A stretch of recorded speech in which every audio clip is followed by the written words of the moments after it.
प्रतापगढ़ में बीती रात सड़क दुर्घटना में मृत पुलिस के सब इंस्पेक्टर की पार्थिव देह को रिजर्व पुलिस लाइन में लाया गया। यहां पर एसपी लक्ष्मण दास सहित पुलिस कर्मियों ने श्रद्धांजलि अर्पित की।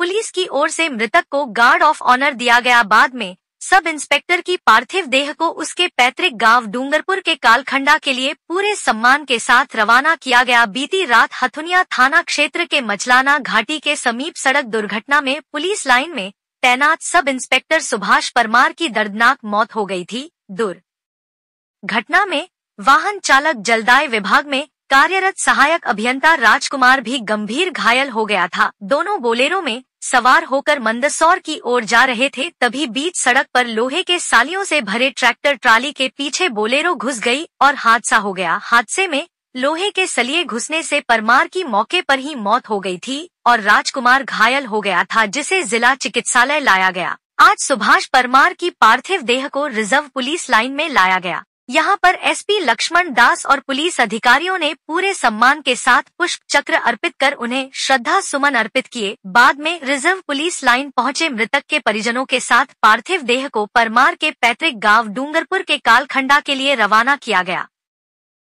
प्रतापगढ़ के एमजी रोड पर बैंक ऑफ बड़ौदा के ऊपर एक सर्व सुविधा युक्त फ्लैट, एक बेडरूम, हॉल, किचन, लेट बाथ सहित किराए पर देना है। सरकारी कर्मचारी एवं बैंक कर्मी को प्राथमिकता।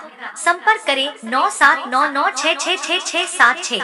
प्रतापगढ़ जिले में सरकारी विद्यालय अपनी दुर्दशा पर आंसू बहा रहे हैं।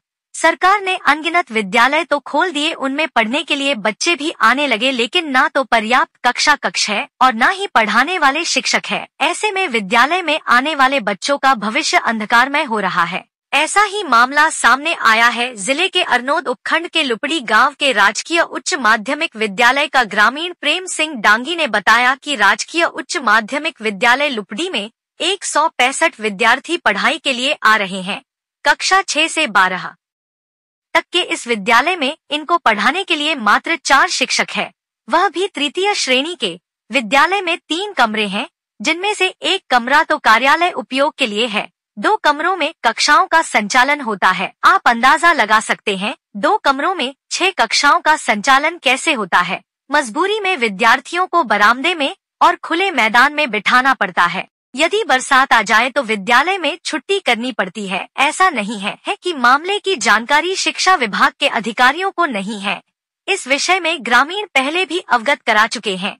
कुछ समय के लिए अध्यापक लगाकर व्यवस्था कर दी गई, लेकिन वह व्यवस्था 2 माह तक कायम रही, फिर उसके बाद वही स्थिति। ग्रामीणों का कहना है कि विद्यालय में नामांकन लगातार कम होते जा रहे हैं। गाँव वालों की आर्थिक स्थिति इतनी मजबूत नहीं है कि वह निजी शिक्षण संस्थानों में अपने बच्चों को पढ़ा सके। ऐसे में बच्चों का भविष्य अंधकारमय होता नजर आ रहा है। ग्रामीणों ने चेतावनी दी है कि व्यवस्था में सुधार नहीं होता है तो सड़क जाम कर आंदोलन किया जाएगा। यहाँ पर कितने कक्षा है? 3।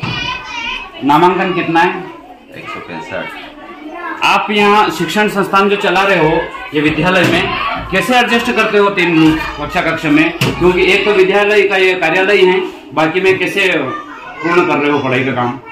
हम एक तो टीवी है यहाँ, तो ऑनलाइन 1-2 बच्चे कक्षा को ऑनलाइन कक्षा दिलाते हैं।